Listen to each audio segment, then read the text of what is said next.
Tuning into the online broadcast network, AfterBuzz TV. Over 20 million weekly downloads in over 150 countries, and your #1 source for after-show entertainment.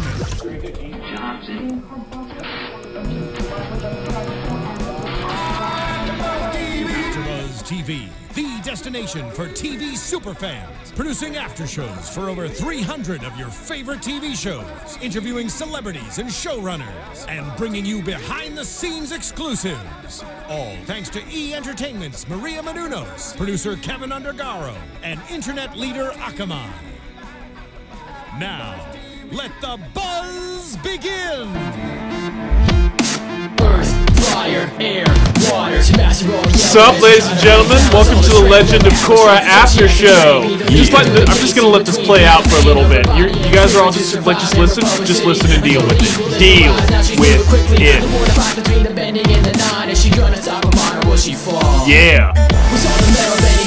With me today, Mr. Tauri J. Phillip. Yo. Good night, ladies and gentlemen. My name is John Quick, and what an episode that we have. Operation Beifong, and doesn't it ever deliver on the Beifongness? Dang tootin'. It was a little contradictory. What was that? Dang tootin'? Darn tootin'? Just like, you're just gonna talk, you know, we had a good, like, club scene going, and then you just had to throw just a little bit of Nashville. Do they not say that? Well, it is a Nickelodeon show, yeah. So you gotta say darn or dang. You can't say the other thing. Yeah. I don't even think it's the D word. I think it's the tootin'. That's afterwards. That's. Hey, maybe I'm channeling Milo. He's a tootin' fan. Tootin', tootin', tootin'. Anyway, so now that the mood is killed, thanks. You're welcome. That's what I do. So we open our episode with, sorry, we have Lynn, Opal, Bolin. You know what? Thank you. You're welcome. It's always a rough start on this for some odd reason. It's like my brain and my mouth are just trying to spin up. But we have Lynn, Bolin, and Opal landing just outside Zaofu on Juicy. You know, I was wondering at the end of last episode, it's like, that bison looks sick. Is that going to be a plot? As it turns out, no.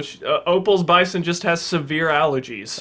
It's all gross. The time. I would never touch that animal. But, like, she's all groping on its face and stuff. And it's apparently like the Avatar pterodactyls, where once it chooses you, you have to live with it forever. Yeah, that's what she says. Like, it's like, you don't choose a bison chooses you. And then once it chooses you, you can't make that stop. I've asked. Yeah. So, well, which of course, Bolin lands. Bolin's immediate thing is he's setting the stage, because, you know, Bolin has always been kind of throughout the series, you know, the kind of the audience surrogate. He breaks the fourth wall in unintentional ways. Mm-hmm. But this is just like on this episode, they just had him on. That's like, that was his job the whole time. Right. And so he basically just comes in and, like, reminds everybody what is at stake, which is him and Opal's relationship. Yeah, and it was nice to have him return to form, because he's had to be super serious the last few episodes. But now you get goofball Bolin, and you relive the old times. But I'm also glad that the stakes of Bolin's relationship are super high, weighted heavily over Kuvira's reign. And also the potential death of Opal's family. And that.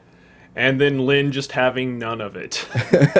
She's like, please shut up. You did not stop talking the entire way. I felt like she was extra grouchy today. And by today, I mean in this episode. Yeah, I guess, like, just, you know, spending an extended period of time with Bolin on a bison as he's apparently nonstop talking. But, you know, so... But these are minor things. I mean, there's just a major reveal. Like, just within the first few episodes, first few seconds, they do not mess around with this at all. Like, not but a few minutes in, suddenly, we see the fact that they have torn down the domes around Zaofu. That is huge. Yes. That's huge. Oh, also Toph shows up. But the domes on Zaofu, man. Can you believe that they would do something like that? Seriously, that's heinous. It's an affront to all of Zaofu's reign and things. But Toph, I mean, all of a sudden, old lady Toph is here. Yeah. I will say that I was sad that like the appearance that we were predicting didn't happen. I mean, we got a really great episode, but I would have liked it if our next encounter with Toph was her wrecking stuff at the tree. Yeah, that I was hoping for that, but you know, she kind of does wrap it up at the end, like as to why exactly we weren't going to see that. But so again, so we have Lynn and Opal, and then Toph just materializing out of nowhere as I almost knocked my glass over. It's happened.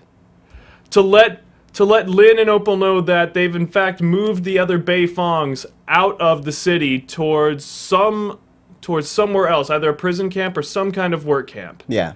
And I like just like that nice little like greeting between Lynn and Toph, where Toph just shows up, gives the vital information, and then it's just Chief. Yeah. That was really cute. Also, like, though Toph calling Lynn Chief was, I felt like it was more of a dig, because I mean, Toph never reigned under Lynn, so it was just like, ha ha ha, you're cute because you have a title now. Maybe a little bit. I thought it was, if not necessarily like a term of endearment or a jab, I thought it was just like a general acknowledgement. Okay. Just maybe like acknowledging that she was in fact the chief, and yeah, of course I'm willing to bet Toph made sure everybody called her chief back in the day. But all of these reactions, of course, Opal goes and hugs her grandmother, and her grandmother's happy, but none of this is even close to Bolin's over fanboying. Just all the squealing was worth it. Just the shaking hands. He's like, oh my god, oh my god. And Toph is like, does he have to pee or something? He's like, well, no. Well, maybe I do now, but yeah. Right. And like just having all these Beifongs together, just like Lynn and Toph, because Lynn is like the grumpier version of Toph, but like Toph is so old now that she just doesn't care. She's actually kind of reverted back to who she was in the show. Like she's just like, yep, responsibilities out the window. Well, I mean, that's the attitude you take when you're soaking your feet in the mud for 2 weeks. Yeah, and that's the attitude that Toph is like. I guess she really is. I don't think she ever really was happy being the chief of police in Republic City. I think she's back to being who she always wanted to be when she left her parents' home. Yeah. I mean, she's at heart a free spirit, and she felt like she had to, at the time, kind of bring order and do the police chief thing. But, like, I mean, she's always going to be someone who wants to, like, live amongst the land and never really be an authoritarian. Yeah. And so thanks to some just helpful insider information from Bolin, they know exactly where they need to go, and they climb aboard Opal's Sky Bison Juicy to, you know, take off to the next plot development. Which, speaking of plot developments, we have a Death Star cannon. I don't even know I don't even know how else to describe the Spirit Ray gun other than it fires a mega beam and is modeled after a Nazi super weapon. So, you know, if at any point where you're just like, are they making references to Hitler with Kuvira? Yeah, no, it's straightforward. Now this is bold-faced. She has a literal Nazi super weapon. Which is super badass. I know it's supposed to be a bad thing, but anyone who wields this thing is nuts. Yeah, but wouldn't you, you kind of want it. Wouldn't you want a massive death ray like this? This cannon, not only is this cannon powerful, it just, you know, it looks just impressive. It does. Like, I forget the name of the cannon that you were showing me earlier. The Gustav cannon. The Gustav cannon. But, like, yeah, it's like a mega tank. It's like something that you would see in science fiction, which I guess this could be considered like fantasy, sci-fantasy. But, like, if I were in a war, I would want it on my side. And they definitely have it, except for they have some problems getting it to work. So they try this, so Batar Jr. and Julie are trying to do an initial test of just it's basically powering it up, and it immediately goes wrong. And Julie is like, it's gonna explode, we have to get everybody out of there. And Batar Jr. is just like, I will not let this monument to my love's psychosis blow up. And they find, like, it was a cracked... It was like a circuit disc or a transceiver disc. A transfer disc, I think is what it was. Yeah. And so then we... I mean, at that point, there's a little bit of suspicion and shade thrown. Because they had gone over the whole weapon beforehand, and everything was fine up until that one little piece. And so they were hell-bent on trying, on trying to fire it again. He wasn't going to let the giant ceremony of them unveiling this weapon to go awry. It's almost fully built and fully functional and operational battle station. You may fire when ready. So, after seeing this, we come back to Lynn, Opal, and Bolin and Toph on the giant sky bison, which, you know, Lynn is being more than a little bit snarky at her mom. Mm-hmm. Which we're going to get a lot more clearly coming up. But we see them break into the camp. They sneak into the cannon room. Just, you know, I guess because it's just like, hey, biggest building, let's go in here. Right. And they immediately, through Toph's seismic sense, they sense a hidden chamber, like, well underneath the camp, which they figure has to be where they're keeping where Su-Yin and her family. And, of course, they also, you know, get to see the big gun. Yeah. Wow, that's a thing. And who should come in the door but Kuvira? Yep. If ever there were an inopportune time for the main villain to walk in, it's now. Or opportune time, I guess. I guess if you were trying an assassination attempt, now would have been the good moment. I would imagine. But so Kuvira was coming in to check in on the process, I guess, like the updates on the canon, and Baatar Jr. was telling her that it's just like, well, we've hit, you know, it's like it's going to be ready for tomorrow, but we've hit some, you know, setbacks. And then Kuvira is like, you know, very pointedly looking at Julie, is like, you've worked on this from the beginning, is, you know, what do you think is the holdup? And Julie just, you know, looking askew, I guess you could say. It's just like, it's a big, complicated machine. There's bound to be bugs. And then Toph says, oh, she's lying. Like, you know, using her super ability to sense other people's when they're lying ability, whatever that is. That was wordy. Yeah. Well, yeah, I mean, she's like the founder of the, like, Earth Cincy lie detector thing. Which was great to see come back. And also, it was like this, I don't know if you had this reaction, but I had such a, like, squee moment when I was like, Julie might be good. Yeah, everyone's been saying, like, it's like, oh, this has got to be a setup. There's no way that Julie is a bad guy. And I was thinking, like, you know, she probably isn't, but you never know. Maybe they were going to go bold and, like, have her have this, like, you know, big turn, but no, this is pretty much cemented. Julie is trying to sabotage this project, which is no doubt why she threw herself at the mercy of Kuvira, because she had to know that. Baatar Jr., whether or not he's actually good at, you know, creating something, like, he can't really come up with the ideas. But if you have the idea in front of him, he'll make it. Yeah. Though, like, from my perspective, I feel like, and I guess I'm going to pose this to you, in that if she would have never joined up with and helped Baatar, like, do you think that they would have actually gotten to the point where they had a functional cannon? I mean, I'm going to make a weird reference because this is a children's show, but it's like nope, I'm not going to make that reference. Yep, it was a Breaking Bad reference. Okay, yeah, then that's, I don't think many of the listeners or watchers of this show would get that, other than our very mature and responsible people who comment on YouTube and on our iTunes account. Don't forget to 5-star. But yeah, so... Plug! It was well done.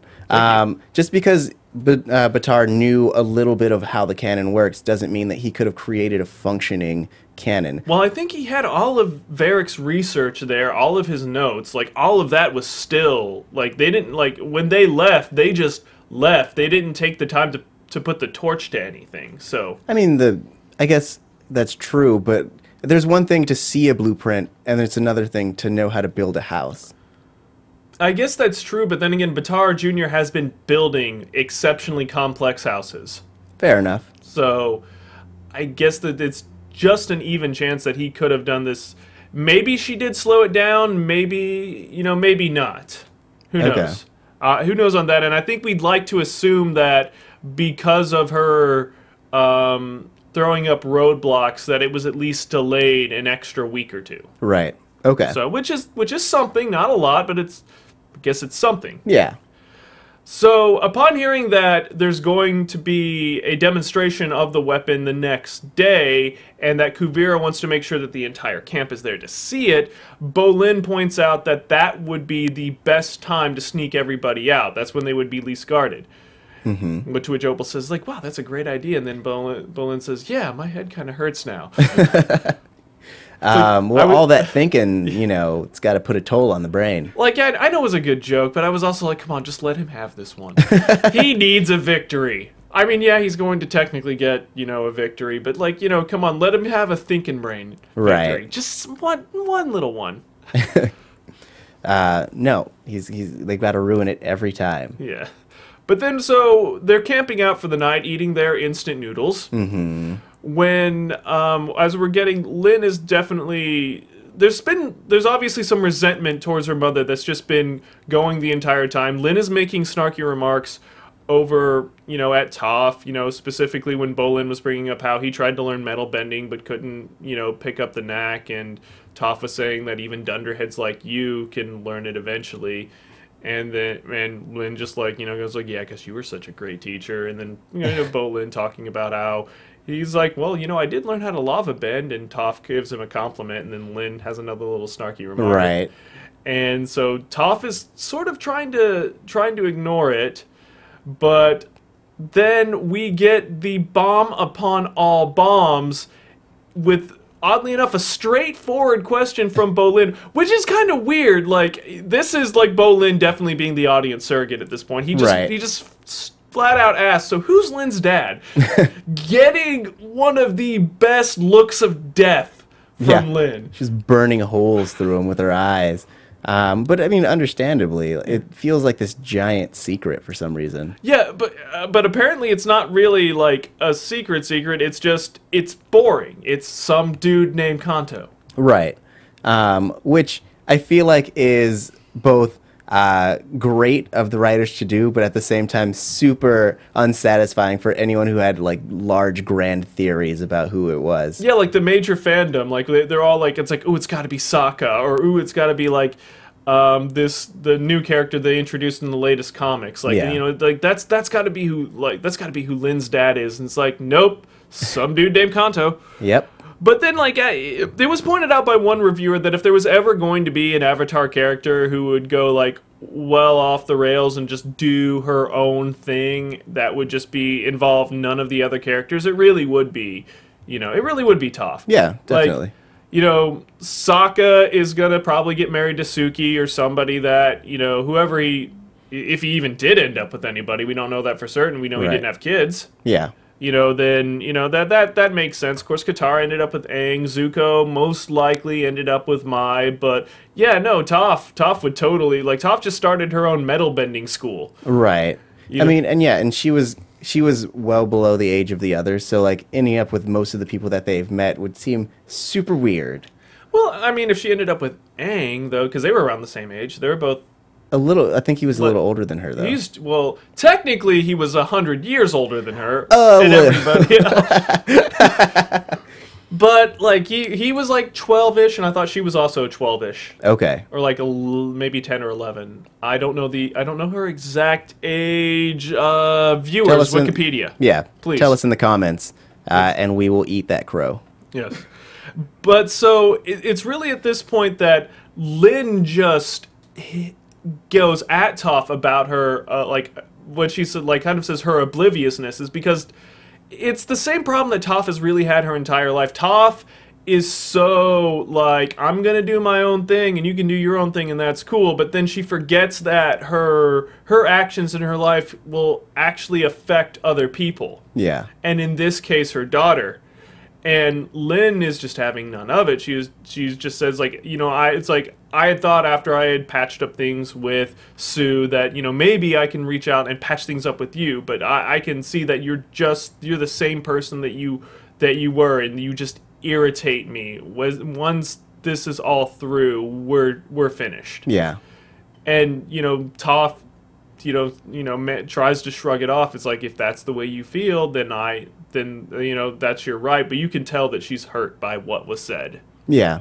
I mean, and I think at that point she's still processing, like, just the amount of emotion that came at her. But I'm glad that this confrontation happened. I mean, Lynn is definitely one to kind of store away all her emotions and just kind of let it out once it is to the boiling point. Which the last time this happened, it ended up with a massive fight. So yeah. At least that didn't occur this time around, or damn that it didn't occur this time around, now that I'm thinking about it. Well, she'd get she'd be mopped. Nope, I don't know what my phrasing was going to be, but she would get mopped on the floor. Nope, I can't do it. Destroyed. She would get destroyed. She would get destroyed. Oh, Toph would mop the floor with her. Yes, those are the words that I was looking for. Thank you. And thank you. Awesome, sarcastic applause. That's what we're going for. So, the next day comes, and now it's time to roll out the big cannon.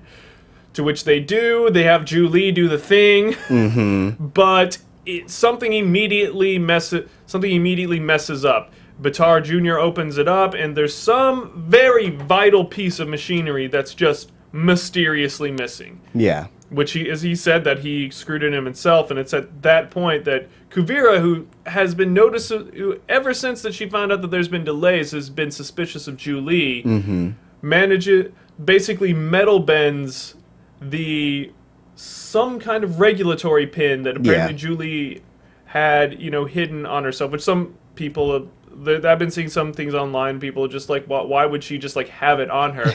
The only thing that I could think of is like that was like a last ditch. Yeah. I mean, yeah. I'm assuming because Batar said that he was working on it like that day, and he made sure that everything was together. So I mean, she probably at the very last second, maybe right before everyone gathered, grabbed it out and had no time to store it. Though I would have just thrown it in the sand. It would have been the most easiest thing to do in the world. Unless there was like some people around that'd be like, hey, what? We don't need that. See you later. But Kuvira reacts with, suitably evil villain, response of, go ahead and tie her up in the town, we're going to blow up. Yes, I thought that was the best thing ever. I know that we're not supposed to root for Kuvira, but that was hardcore. That was badass. Let's just say it. That's, if you're going to be an evil mastermind and execute someone, why not? Yeah.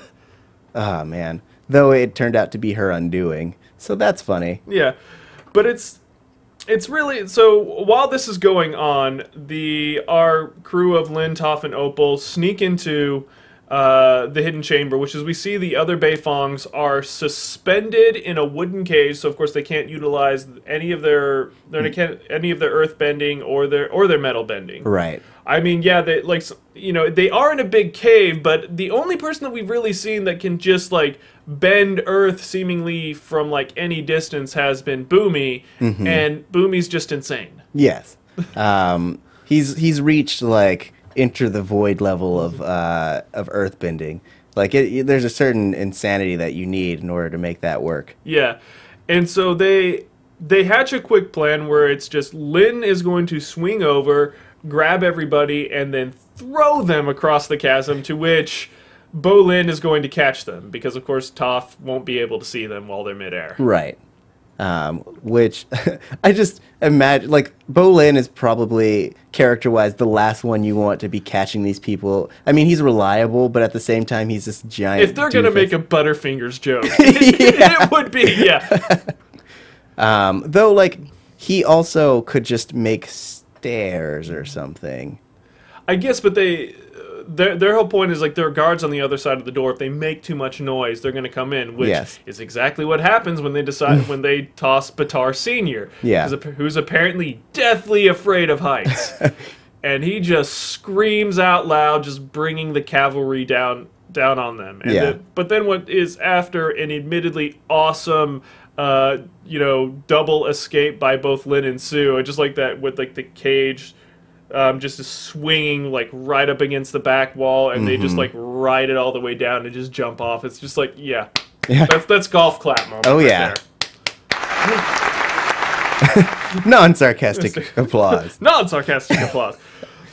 But the alarms are triggered. Kuvira now knows that something is up, and now she and so it's Please jump into it. All right, sweet. So then everyone's making their escape. While Lin, Suyin, and Toph make it up to the top, they notice that Julie is being taken to the city, and Opal decides that she has to save her. Well, Bolin first decides that he has to save her. Yes, I am dumb. And then Opal is just like, well, like I have to help him because he can't actually get away in time. Yeah.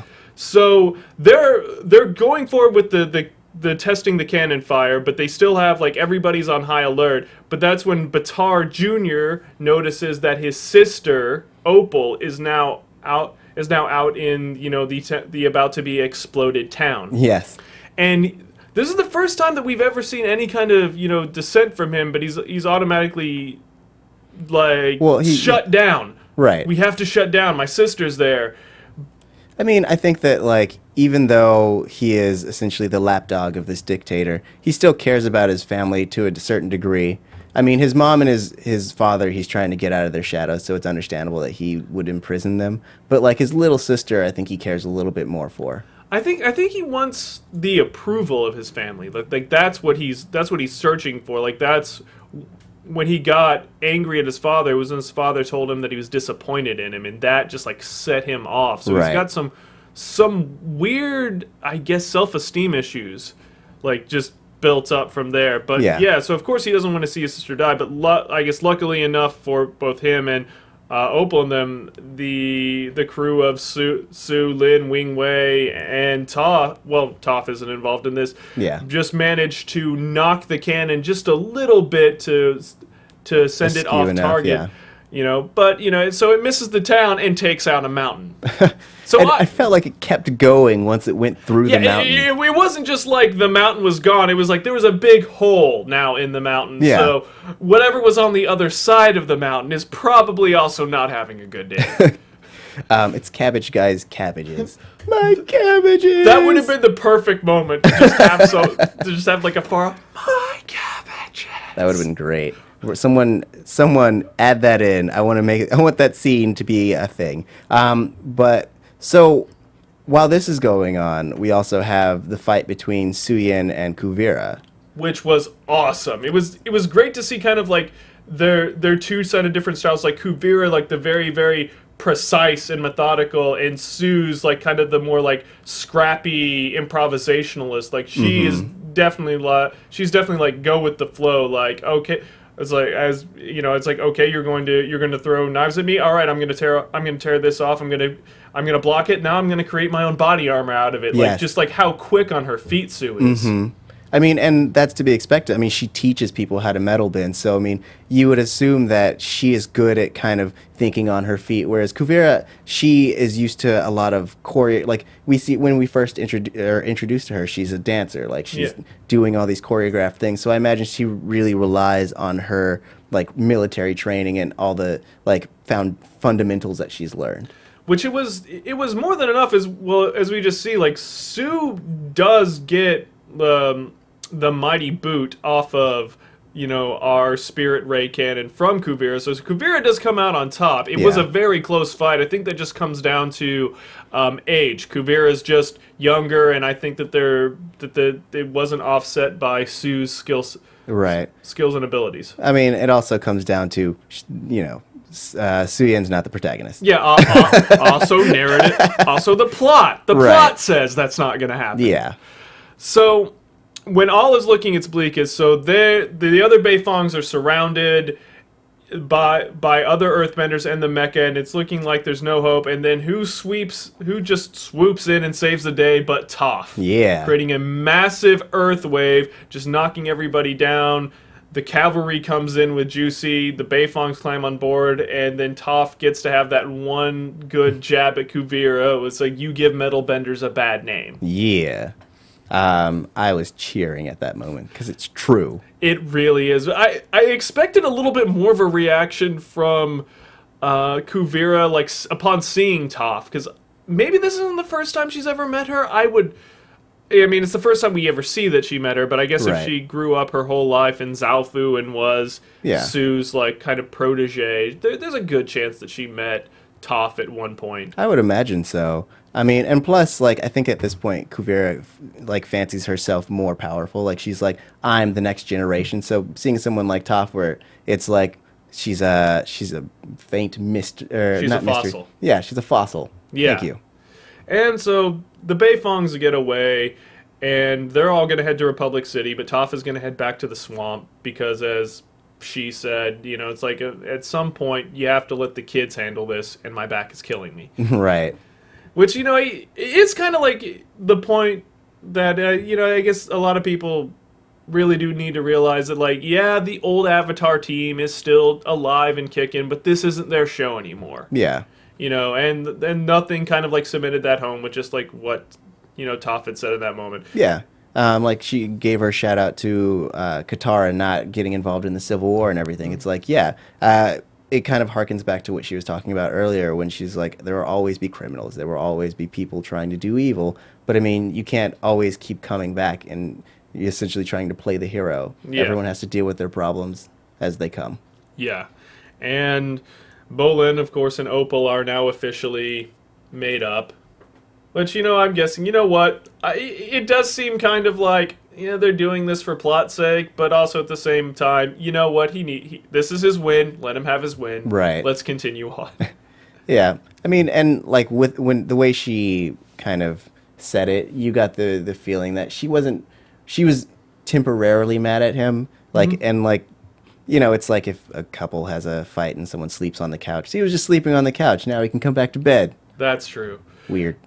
Yes, but and shifting gears, so the most of the time we've been focusing on this Beifong story, which has been the central focus of the episode. But going on a good C story that's happening is, so back in Republic City, President, you know, we see what Varric and Asami have cooked up, which is basically flying mecha. Yes. Which, speaking of the Gustav cannon, which was an impressive-looking cannon that was built by the Nazis, but you know why they never got to use it? Why? Because the Allies were just like, oh, wait, we have planes Yeah. that are well out of its range and can drop bombs. Seems a little more effective. Yeah. So I would think that would be the decision maker in all of this, but then you also have to remember that they can metal bend. Right. And that can probably that's going to make all of the difference in this upcoming fight. Mm-hmm. But we also see Raiko is just as bloodthirsty in a lot of ways as Kuvira, because he was like insisting that there be a spirit ray on these mecha. And surprisingly, both Varric surprisingly, I guess you could say surprisingly. Yeah, I don't know what I'm saying surprisingly. Says no, and so does Korra, which is not surprisingly. But they're Yes. both refusing to use this technology. But Korra puts up the good point of, well, the spirits are now living in Republic City. Maybe they can act as a counter to this. Yeah. And since I'm the Avatar, maybe I can talk them into it. And then Prince Wu, out of left field, comes up with the one good idea he's had this entire series. Yes. Well, he had his moment. Yeah. Didn't last long, but you know, he suggested that while they're trying to get the spirits on their side, they evacuate the city because everyone's in danger. Yeah, it's from the Death Star canon. Yes, it is. Yeah. And then Mako, once they're outside, Mako's just like, "Wow, you've actually come along." And he goes, "I know. And if Korra actually buys that, maybe I'll get a good chance to date her." And then Mako's like, "You always just have to ruin it, don't you? Like every time." Yep. But then, like, in a weird parallel though, like, Wu is saying that the only reason, like, why men do anything is just for the women, which, you think is like, oh, that's shallow and stupid. But in a lot of ways, that's all Bolin was doing in this episode. He was doing it for his lady friend. Right. I mean, he would have done it anyway. Yeah. But I guess it's just kind of like the contrast of it, like, and which is going to be another contrast when Korra tries to convince the spirits to help her, but they're like, you're no different than Kuvira. You just want to use spirit energy in a human war. Right. But we're also seeing that, like, yeah, you can have the same ends, but if you have the different intentions or the different means, that does make all the difference sometimes. That's true. Before the before we started, we were talking about the parallels and who was America in this, and I would say now that we've spoken that I think the spirits are America. And ultimately, in this, but before we were on the show, we were just like, okay, so obviously the Earth Empire is Nazi Germany. Yes. I guess then the United Republic could be either France or England. Mm-hmm. Well, the Fire Nation is like staying out of it unless they get openly aggressive, so they're England. Right. And then I guess that makes the United Republic France. Okay. And so yeah, that would make the spirits America in this World War II. You know. So we can assume that they're going to swoop in at the end. Well, yeah, like that one like dragon spirit had said to Korra, it's just like you're just trying to use spirit power, you know, to fight human wars. We do not get involved in human wars. I understand where he's coming from, but also at the same time, you live here now. This is your home. You're not, like, the spirits are leaving the spirit wilds. Like, that's your home. You can't just go, well, guys, ship is sinking. Let's get out of here. Right. Like, you know, I understand where the spirit's coming from, but also at the same time, it's like, no, dude. Yeah, you're still a part of the, like, you can't just turn your back and assume that things are just going to go away. That, oh, these are human problems. Yeah. Like, well, you're living in the human world. Though, I mean, they do have a whole nother realm of existence to retreat inhabit. to, yeah. So, I mean, even if the world were destroyed or taken over by Kuvira, they're not really affected by it. It doesn't affect them unless Kuvira starts going mainstream on her harnessing of spirits. It's reminiscent of the elves in The Lord of the Rings. Yes! Nice. We got Sean over there dropping the great references. So now, not only do we have a World War II, what is the not parable? What is it? Analogy? Or it's allegory? Allegory. Yes. We have the World War II allegory, but then we also have a series that could potentially be a World War II allegory. Yes. We're inceptioning the allegories on all of this. So meta. But, so as we see Korra basically strike out with the spirits, I mean, that more or less like ends the episode. We don't know, like, are the spirits is she gonna be able to reach out to them? And that's obviously set up for in the future episodes. And I do think that the spirits are going to come in to defend like their new home. I think that's going to be, you know, that's going to be the eagle swooping in at the Battle of the Black Gate. Yes. Yeah. I dig it. Cool. Should we move into predictions, or are we good? I think we're good. We see the we did see there's a little bit of a clip from next episode. I don't know if you watched it, but it's, you know, Kuvira basically parroting, oddly enough, what the Earth Queen had said, that the land that is the United Republic was stolen from the Earth Empire, and it's by right that they get it back. So that's a nice little full circle on all of that. We traded one dictator for another, but we also see a strangely sentimental scene, because we've never seen, like, apparently Bataar Jr. and Kuvira are a couple, but we haven't ever seen them coupley, and then we get this one moment where we see them like as like a couple, where they, you know, embrace and they're excited about the fact that they're going to get married, which I think that in the terms of their relationship, like, Kuvira, I think they started off very much equal and in love, and now it's just become, he is kind of creepy obsessed with her. Yeah. And she is just like distant, but there's still something there, I guess we can say. I imagine so. I mean, though it not scares me, but we know based on last season what happens when two negative characters show love towards each other. One of them has to die. And it's going to be Bataar Jr. Probably.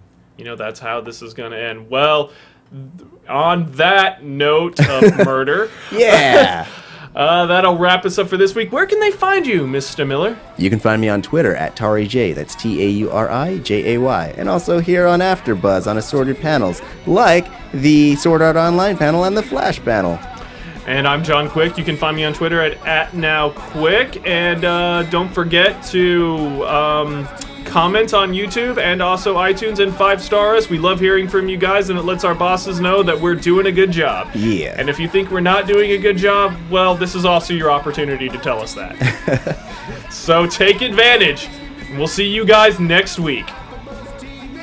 From executive producers Maria Menounos, Kevin Undergaro, Phil Svitek, and the entire AfterBuzz TV staff, we would like to thank you for listening to the AfterBuzz TV network. To watch or listen to other after shows and post comments or questions, be sure to visit AfterBuzzTV.com. I'm Sir Richard Wentworth, and this has been a presentation of AfterBuzz TV. Buzz you later.